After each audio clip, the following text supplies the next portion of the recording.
Hi అండి, అందరికీ నమస్కారం.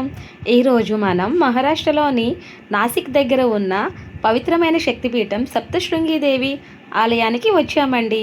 సప్తశృంగి అంటే 7 కొండలు.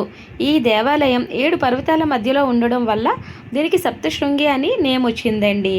ఇక్కడికి రావడం అంటే నిజంగా ఒక అద్భుతమైన అనుభవం అండి. ఈ టెంపుల్ నాసిక్ నుంచి సుమారు 60 to 70 కిలోమీటర్స్ డిస్టెన్స్లో ఉంటుందండి. ఇక్కడికి చేరుకున్న తర్వాత 2 మార్గాలు ఉంటాయండి కొండ మీద అమ్మవారిని దర్శించుకోవడానికి. ఒకటేమో రోప్వే అండి, ఇంకొకటేమో మెట్ల దారి అండి. సుమారుగా మెట్లు 500 మెట్లు ఉంటాయండి. మేము మాత్రం రోప్వేనే సెలెక్ట్ చేసుకున్నామండి. పైకి వెళ్తూ పచ్చని కొండలు, లోయలు, ప్రకృతి దృశ్యాలు చూడడానికి చాలా చాలా అందంగా ఉంటాయండి. ఆ కొన్ని నిమిషాల ప్రయాణం నిజంగా చాలా ఎగ్జైటింగ్గా ఉంటుందండి. చూడండి, మేము ఈ రోప్ దగ్గర ఫొటోస్ ఎలా తీసుకుంటున్నామో మీరు కూడా చూడండి ఎలా తీసుకుంటున్నాము.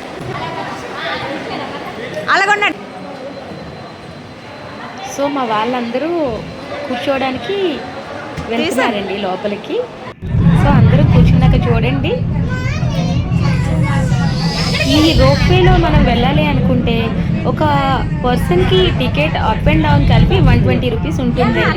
చూడండి, ఇందులో మనం గుడికి చేరడానికి జస్ట్ 3 to 5 మినిట్స్ టైం పడుతుందండి అంతే.